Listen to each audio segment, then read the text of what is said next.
Hey, today I want to talk about currencies and what the dollar is um, compared to other currencies and why it is the reference currency for all Western currencies and most of the currencies um, in our modern world. Now, um, this is actually a topic that has not happened to me while speaking to people. This is actually the first topic I'm going into because of a YouTube comment I got from a person who's obviously a very strong supporter of Carly Fiorina, and hence she disagreed with a lot of things I said. I encourage that, by the way. I personally believe it does make very little sense to have discussions with people with the same opinion as you or me. So I'm very happy that we have a conversation about certain topics, and even if sometimes I might sound very rude, direct, arrogant, or whatever, I just want you, or basically anybody, to know that a healthy discussion is always progress. You always learn from people when you have different thoughts, depending on two factors. First of all, your own ability to understand. What I mean mainly is your ability to leave your own concept and try to truly understand what somebody tries to tell you and understand that perspective, because sometimes it is very difficult to change your perspective, and that is something I always have to work on, and I'm not alone with that problem. Most people get in defense and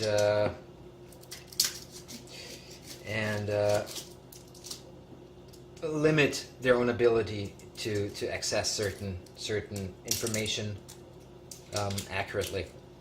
So just a general thing, if you happen to be one of the few people actually watching those videos, I mean, it should be clear that I do this mainly for the reasons that I don't have the money or the will to have a paid listener, like a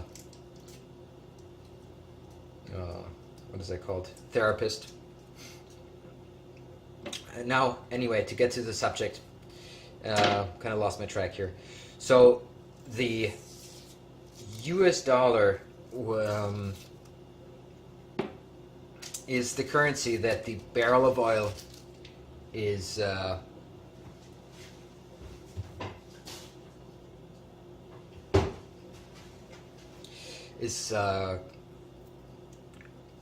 calculated in, is the main source of any comparison.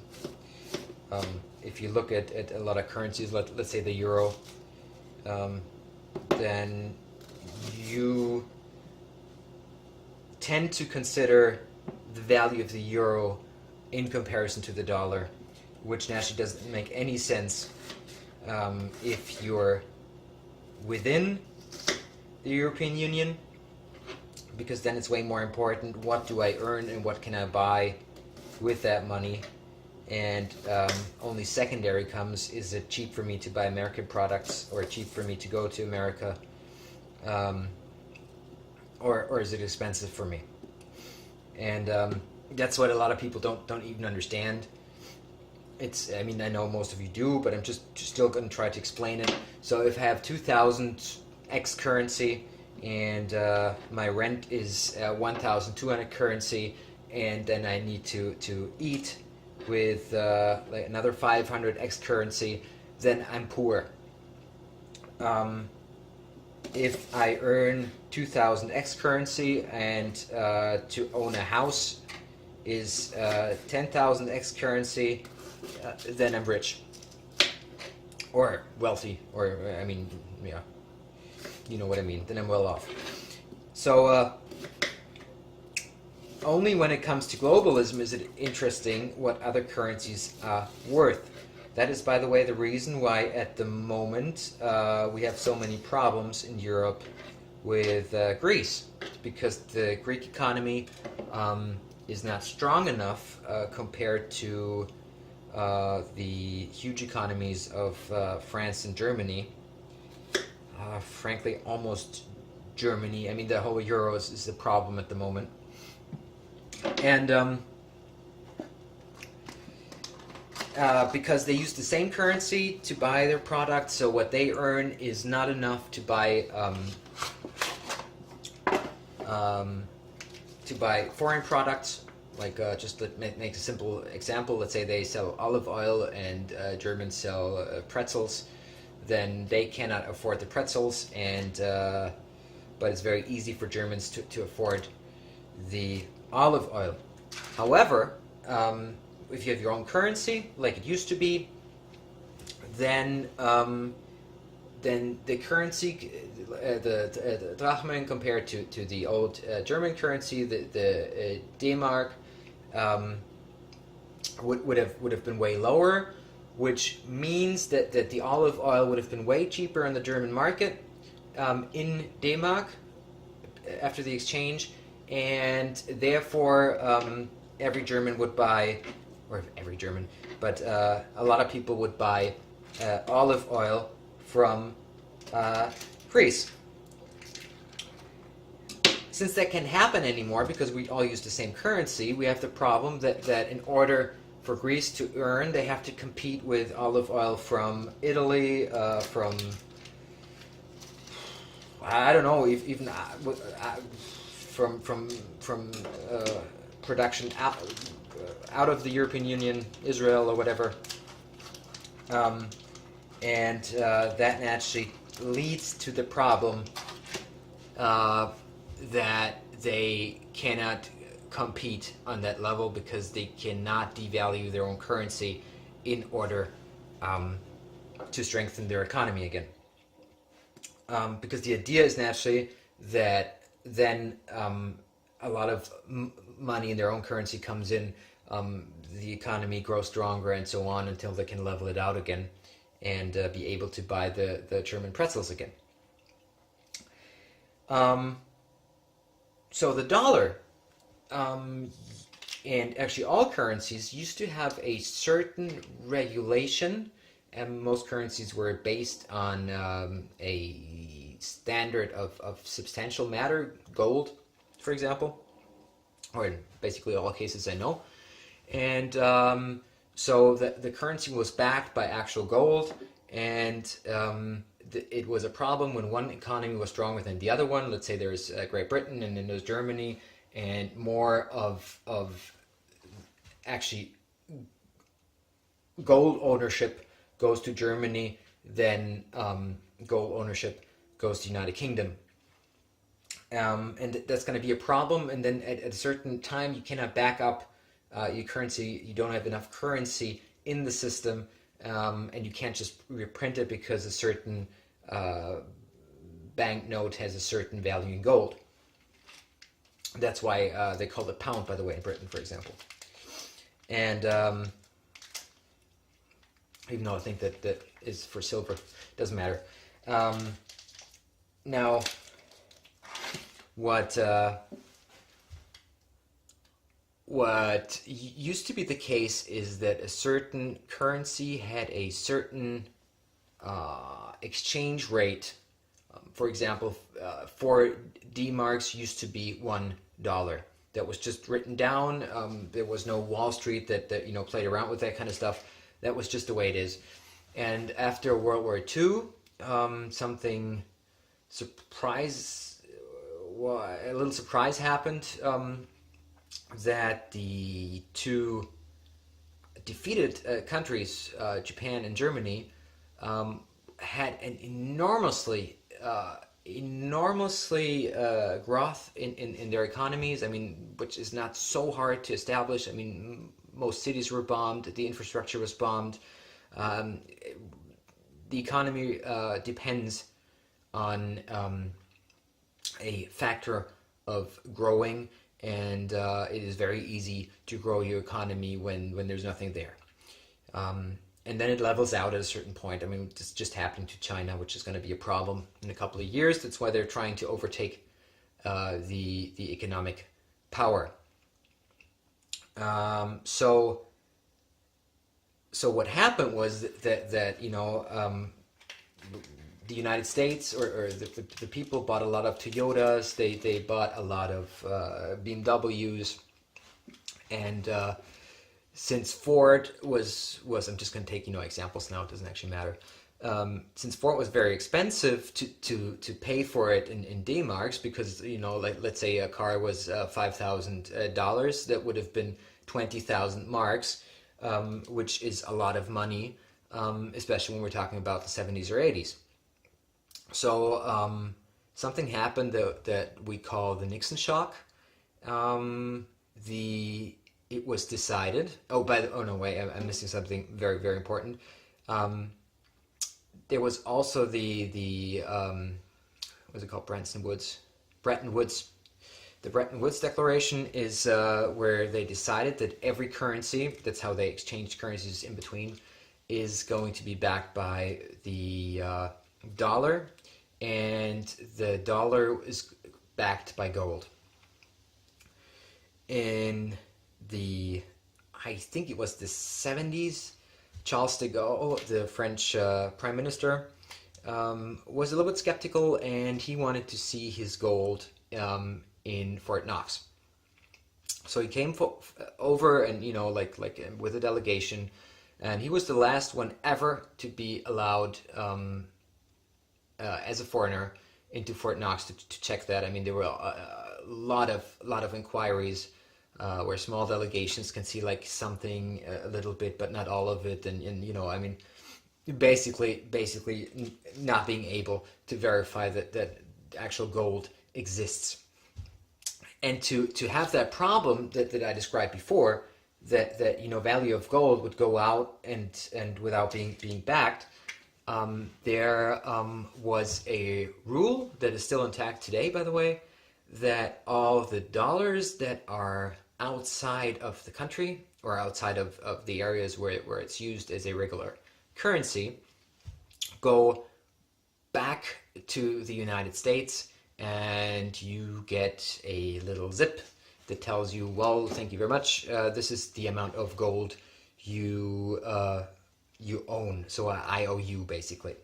This is why Germany has so many tons, thousands of tons of gold, theoretically, and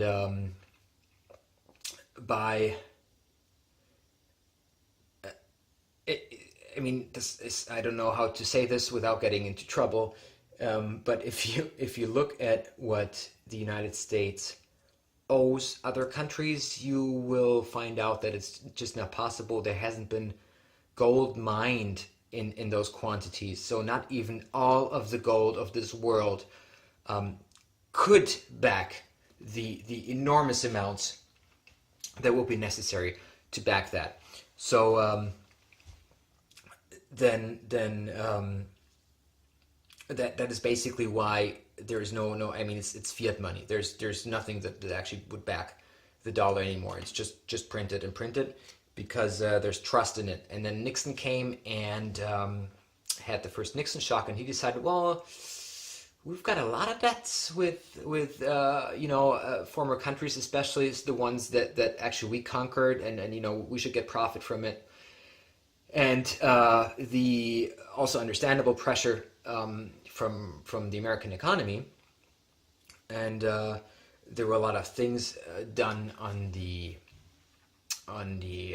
social aspect. There was a big Japan bashing. Maybe some of you are old enough to remember that it was a spread myth that the quality is low, all the junk from Asia, and I'm afraid the same happens a lot. Also with the scandal now with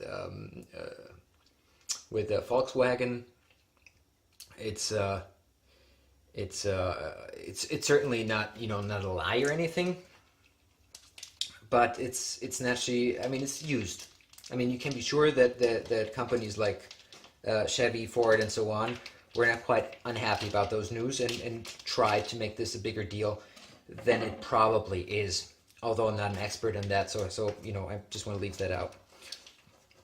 Happens, by the way, vice versa. I mean, it's this. Like in Japan, people are buying rice that is 10 times as expensive as the Chinese product, just out of national pride, basically. And because they have a lot of, they don't trust their GMO standards and so on. Also, sometimes with a reason, and sometimes just just not. It's exaggerated, of course. It's not that everything that's made in Japan is gold, especially not because there are a lot of problems, and actually also after Fukushima with products and fish and so on. But I'm losing my point here. So to get back to the actual thing, that Nixon came and said, like, well, you know what, let's do something and let's devalue our currency. We're just gonna put it on the market. So currencies themselves, that was something completely new, were all of a sudden put on the market, and ever since you can invest in euros and Swiss francs or whatever. And what happened actually is that immediately it was not 4 D-marks anymore, but it went down by about half. And if you have like 10,000 minus on your bank account, and all of a sudden those 10,000 are only worth 5,000, makes it quite easy to pay it off.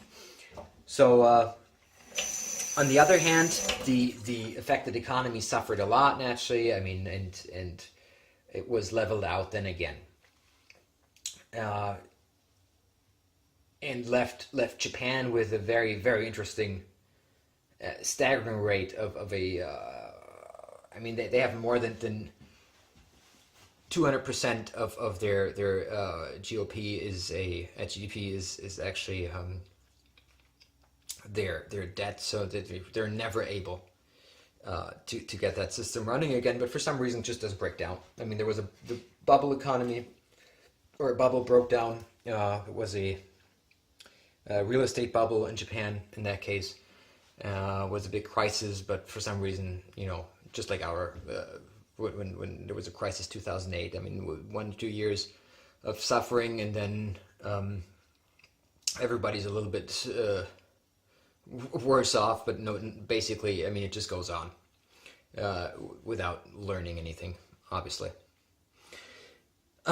Anyway, and if you look at today, then it is a little bit suspicious that most countries that we had war with in the recent years were the countries that tried to leave that system of the dollar, where because they naturally realized IOUs in Fort Knox gold isn't worth anything, and there will be the day, and that's, I mean, it must come basically, where this all will collapse, and you go to your grocery store and they say, like, oh, sorry, but I mean, it's a piece of paper you're giving me, you can't get any goods for that. It has to come, because a system that is only based on trust has the problem that it only works out of interest, and at a certain point we will not be able to pay the interest. I mean, the state will not be able to pay the interest anymore, and that actually happened already. So in strict standards, we're bankrupt. We're bankrupt for, I don't know, the last 3 or 4 years already. We're bankrupt, and it's not getting better, it's getting worse, and it will collapse. So several countries are afraid of that, and a lot of countries joined the AIIB. That's the Chinese introduced World Bank, if you want so, a alternative to the IWF and the World Bank, and that will probably be a safe bet for a lot of countries to join that system, and a lot of countries where you would be really surprised joined that. There are earlier approaches, mainly by China and Russia, to get rid of certain standards, and that's why, for example, Russia tries to negotiate with a lot of customers to their oil and gas to pay them in rubles instead of dollars, and that's exactly why all of a sudden Russia's the bad guy again. And there was Saddam Hussein, Assad, and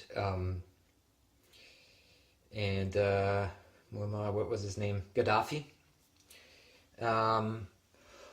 who were the first ones that openly discussed leaving that system and not accepting the dollar anymore as the international currency, and that is, I'm pretty sure, one of the reasons why we had to go to war with them and change the system. I mean, a regime change by the CIA is something as common like you wouldn't believe. And even though we have the Freedom of Information Act now, nobody looks up files that are 25 years old. But you would be surprised how evil we are in this world. And it's very shameful sometimes if you listen to politicians when they speak about human rights, free democracies, liberations, and so on, how disgusting it is to be in a position to talk like that when there's so much evil that was introduced by us. So I could talk about the subject forever. What I'm trying to tell you is that the world is changing as we speak, and it is very important for us to realize why it changes, and that nobody goes to Russia or wants to have a problem with Russia because of Syria or because of the Ukraine. It's more a problem that we're fighting about the last resources on the North Pole or surrounding the North Pole. That the trade of resources has to be established by, or has to be maintained to be traded in the U.S. dollar. And if you look at how shamelessly, like Yatsenyuk, the Ukrainian prime minister, stood in front of ExxonMobil sponsored. It really says ExxonMobil, and really, I mean, it's the sponsor of this whole revolution that took place and was sold to us as a movement by Ukrainian people, and with a financial advisor that more or less seconds before she got elected dropped her American citizenship and became Ukrainian. So I mean, it's really not fair to say, to get really back to the comment I got, that China is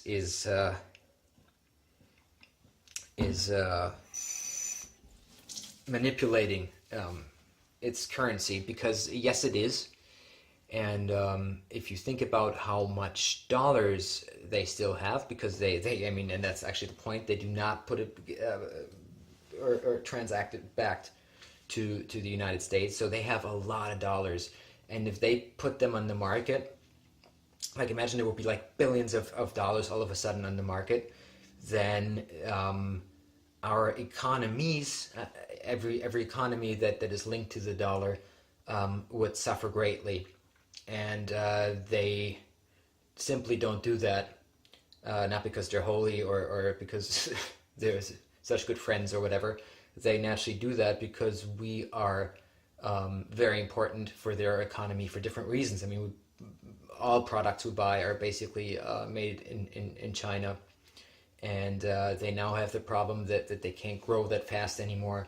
And so what they will do, I assume, is to push that money slowly on the market to make it able for them to maintain their success story.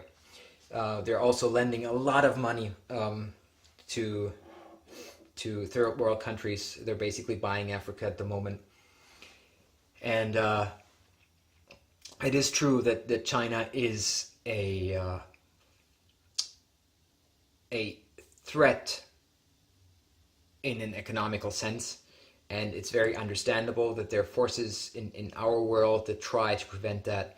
It's just, don't be so stupid and believe that it has anything to do with a form of aggression or supporting terrorists or whatever you tend to believe in. It has nothing to do with that. It is. I'm out of memory on my phone. Go on the internet, find out about it. I mean, there is really countless stuff on it. Sometimes it's a little bit weird with the tone that people like Alex Jones and so on have. Doesn't make it untrue. Doesn't make it true either. Educate yourself, find out more about it, and then you can maybe grasp what kind of what solution like people like Carly Fiorina would have to that problem, and it would be the same solution that we tried out for the last 50, 60 years. It's war, it's war crimes, it's a lot of lies to the public, to the Americans, and if you're really afraid that people will come because they hate Americans, is because they are also stupid enough to believe that this is what you want, because they see it as for what it is. And if you would be absolutely surprised that there's not one single American base in this world where there are not ongoing protests 24/7 from the people that actually live there in countries that haven't really been asked, and nobody's really happy to have American air bases there. Regardless of what they tell you, nobody feels secure because the Americans are there and they have their atomic bombs there. It's just not true. Ask around. You will hear a lot of bullshit from politicians worldwide, but people won't lie to you. It is not a factor of safety. It is a factor of fear, of terror, and if there's anything happening in any country that the American States is affiliated with, it is because it is affiliated with the United States of America. And we have to change that. We have to learn in this century how to solve problems differently, remember what the Constitution is actually about, and what supposedly we have learned from the mistakes of Europe. That's why people fled. Basically, they fled to the new colonies to be part of a better world, and it's time to fulfill that promise and that dream. Have a good night.